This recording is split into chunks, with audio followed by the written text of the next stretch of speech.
अगर आपको भी लगता है कि इस दुनिया में कुछ तो गलत हो रहा है, लेकिन आप ये समझ नहीं पा रहे कि आखिर क्या वजह है जो दुनिया के हालात बुरे ही होते जा रहे हैं, तो आप बिल्कुल सही जगह पर आए हैं। सीक्रेट सोसाइटीज, खुफिया मज़ाहिब और शैतान के पुजारी द इल्यूमिनाटी दुनिया के शुरू से हमारी हकीकत को कंट्रोल करते आ रहे हैं, मगर अब नहीं, क्योंकि अब आ रहा है एक बहुत बड़ा रिवाइवल और आप इस नेक काम में अपना हिस्सा डाल सकते हैं। हम वॉचर्स हैं। हमारी जंग किसी इंसान से नहीं, बल्कि हमारी जंग शैतान से है, जो हमारे जहनों पर कब्जा जमाए बैठा है।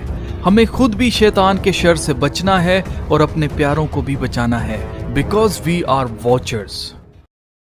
वेलकम वेलकम वेलकम वॉचर्स, मैं हूं अलमास जेकब और आप देख रहे हैं Russian helicopter Mi-17V5, world's most advanced and secured helicopter.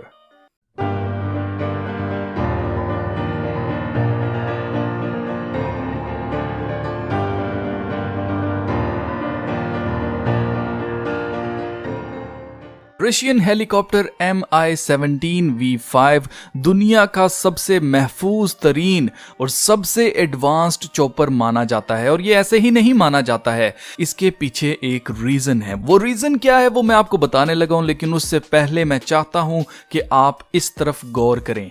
आज की वीडियो के लिए हमारे काबिल वॉचर चरण गिल ने हमें रिक्वेस्ट किया था, और ना सिर्फ इन्होंने हमें रिक्वेस्ट किया बल्कि इन्होंने इंडिया में हुए इस हेलीकॉप्टर के वाकये के बारे में जो इंफॉर्मेशन हमारे साथ शेयर की है, उसके लिए मैं चरण गिल का शुक्रगुजार हूं।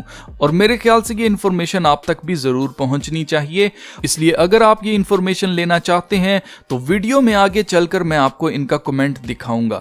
अभी हम रशियन हेलीकॉप्टर Mi-17V5 के बारे में जान लेते हैं कि ये हेलीकॉप्टर कैसे दुनिया का सबसे ज्यादा एडवांस्ड हेलीकॉप्टर है। और ये हेलीकॉप्टर इंडिया समेत 70 ममालिक में हाई प्रोफाइल पर्सन्स जैसे चीफ ऑफ आर्मी स्टाफ हो गया, जैसे प्रेसिडेंट्स हो गए, और भी बड़े बड़े जितने खास लोग हैं उनके लिए इस्तेमाल किया जाता है। इंडिया समेत 70 ममालिक इस हेलीकॉप्टर को सेफेस्ट इसलिए मानते हैं क्योंकि इसे उड़ाने के लिए 3 लोगों का क्रू लगता है और इसे 3 लोग संभालते हैं। यह हेलीकॉप्टर 36 लोगों को बिठा सकता है, इसकी कैपेसिटी 36 लोगों की है, और इसके अलावा 13,000 किलोग्राम तक का वजन भी ये उठा सकता है। इसके अलावा यह हेलीकॉप्टर अपने क्रू को सुपर प्रोटेक्शन ऑफर करता है। इसके अंदर नाइट विजन और वेदर रडार भी है, जो किसी भी खराब मौसम से बचने के लिए मदद करता है। इसमें ऑटो पायलट सिस्टम भी इंस्टॉल्ड है, जो खुद ब खुद इस हेलीकॉप्टर को हवा में उड़ा सकता है। इसके अलावा इस हेलीकॉप्टर में शटरम V missiles, S-8 rockets, 23 mm machine gun, PKT machine guns और AKM सब मशीन गन्स इंस्टॉल्ड हैं, जो किसी भी हाल में दुश्मन से लड़ने के काम आती हैं। इसके अलावा इस हेलीकॉप्टर को ऐसे मटेरियल से बनाया गया है जो कि बुलेट प्रूफ है। अब इतना सेफ हेलीकॉप्टर जिसमें मौसम के लिए वेदर रडार भी लगा हुआ हो, वो खराब मौसम की वजह से कैसे गिर सकता है? इस सारी सिचुएशन में हमें अपने दिमाग में ये बात याद रखनी है कि 6 दिसंबर 2021 को रशिया का प्रेसिडेंट पुतिन इमरजेंसी में इंडिया आता है और इंडिया से डिफेंस के लिए मदद मांगता है। 2 दिन बाद रशियन हेलीकॉप्टर Mi-17V5 इंडिया के सबसे बड़े डिफेंस चीफ को लेकर क्रैश हो जाता है। हो ना हो ये क्रैश कोई हादसा नहीं था, बल्कि ये एक सैक्रिफाइस था। अगर आपको याद हो तो अभी कुछ माह पहले UN का क्लाइमेट चेंज एक कॉन्फ्रेंस हुआ था जिसे COP26 का नाम दिया गया था। इस कॉन्फ्रेंस में रशिया को भी बुलाया गया था, मगर रशिया के प्रेसिडेंट पुतिन ने जाने से और इनके प्लान्स में हिस्सा लेने से साफ इनकार कर दिया था। यही वजह है कि टाइम्स मैगजीन के इस कवर पर इंडिया के प्राइम मिनिस्टर मोदी तो दिखाई देते हैं, लेकिन रशिया के प्रेसिडेंट पुतिन कहीं दिखाई नहीं दे रहे। और अब मेरे ख्याल से अंदर खाते कहीं ना कहीं एक खुफिया जंग चल रही है जो हमें दिखाई नहीं दे रही। इस जंग की वजह से पुतिन इमरजेंसी में इंडिया से मदद मांगने आया था, जिस पर इंडिया ने रशिया की मदद करने का वादा ना सिर्फ किया बल्कि उससे अपने डिफेंस को मजीद मजबूत बनाने के लिए इंडिया ने रशिया से 400 मिसाइल डिफेंस सिस्टम खरीदने का वादा भी किया था। 2 दिन बाद, एग्जैक्टली 2 दिन बाद इंडिया का सबसे बड़ा डिफेंस चीफ ही मारा जाता है। ये कोई कोइंसिडेंस नहीं हो सकता। याद रहे, यहां बात डिफेंस की चल रही थी, किसी पर अटैक करने की नहीं बल्कि अपने आप को बचाने की। और इंडिया का चीफ ऑफ डिफेंस स्टाफ एक हादसे में मारा जाता है। इंडिया अगर रशिया के साथ अपना डिफेंस मजबूत करता है तो इससे इंडिया अमेरिका के खिलाफ जाता है। और इस बात पर अमेरिका इंडिया को इस वक्त प्रेशराइज कर रहा है, इसको प्रेस कर रहा है कि वो रशिया से S-400 ना खरीदे। जी तो जीजो, अब वक्त आता है कि ये साबित किया जाए कि ये हादसा नहीं था बल्कि एक सैक्रिफाइस था।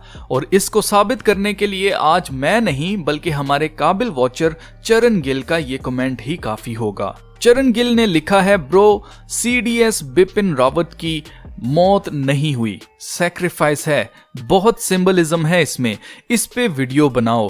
जैसे कि 11 सोल्जर्स की डेथ, 11 नंबर जैसे कि मैं आपको बता चुका हूं कि लूसीफर का नंबर है। और आपको याद होगा कि 2 दिन पहले यानी कि 6 दिसंबर को रशिया का प्रेसिडेंट पुतिन जो है वो 666 के नंबर के साथ इस हिंसे को इस्तेमाल करते हुए इंडिया आया था। तो अगर आपने नोट किया हो तो 6 घंटे की फ्लाइट, 6 तारीख, और उसके अलावा 6 घंटे के लिए वो PM मोदी के साथ मुलाकात करता रहा। तो यहां पर भी 11 सोल्जर्स की मौत होना यानी कि 11 नंबर यहां पर आता है। और इसके अलावा 2 लोग जैसे कि बिपिन रावत और उसकी बीवी को अगर मिलाएं तो ये टोटल 13 लोग बनते हैं। इस हेलीकॉप्टर के ऊपर टोटल 14 लोग सफर कर रहे थे, लेकिन यहां पर मौत 13 लोगों की हो रही है। और 13 नंबर मैं आपको बता चुका हूं कि ये इल्यूमिनाटी को शो करता है, उसके 13 खानदानों को शो करता है। हेलीकॉप्टर की वेट कैपेसिटी अगर हम देखें तो ये 13,000 kg है। 13 फिर से यहां पर आता है। जहां उन्होंने जाना था 5 मिनट की दूरी से पहले हेलीकॉप्टर क्रैश हुआ। 13 की death, 5 minute is equals to 18। और 18 666 को शो करता है। मैं बार बार अपनी वीडियोस में बता चुका हूं कि ये 18 नंबर को बार बार इस्तेमाल करते हैं। और हेलीकॉप्टर में सिर्फ 36 लोग ही बैठ सकते हैं। तो यहां पर भी इनका कहना है चरण गिल जी का कि 36 का मतलब है अगर 3 को 6 से मल्टीप्लाई किया जाए तो उसका आंसर भी 18 आता है, जो कि फिर से 666 बनता है। इसके अलावा एनी शाहिदों का कहना है कि हेलीकॉप्टर में गिरने से पहले ही आग लग चुकी थी। मतलब जो कुछ भी हुआ है वो हेलीकॉप्टर में ही हुआ है और इसका खराब मौसम से कुछ लेना देना नहीं है। इस चॉपर में टोटल 14 लोग सवार थे। 13 लोग तो मर गए, ये 14वां कौन है, ये कैसे बचा और इस वक्त कहां और किस हाल में है, इस पर कोई बात नहीं कर रहा। किसी ने भी इसके ऊपर कोई भी आर्टिकल नहीं लिखा, किसी ने भी वो नाम नहीं बताया कि वो 11 सोल्जर्स कौन थे और 14वां जो बच गया है वो कौन है और वो कहां पर है, इस पर कोई भी बात नहीं कर रहा। हो ना हो वो 14वां सब कुछ जानता है कि आखिर हुआ क्या था। इस चॉपर से ब्लैक बॉक्स भी निकाल लिया गया है। शायद ब्लैक बॉक्स से भी कुछ पता चलाया जा सके कि आखिर हकीकत क्या है। मेरे ख्याल से खुफिया ताकतें जो न्यू वर्ल्ड ऑर्डर में इंडिया को अमेरिका के बाद दूसरा बड़ा प्लेयर बनाना चाहती हैं, वो इंडिया को बताना चाहती हैं कि अगर इंडिया उनकी मर्जी के बगैर कुछ भी फैसला करेगा तो जिस मुल्क का चीफ ऑफ डिफेंस ही महफूज ना हो, उस मुल्क का क्या होगा।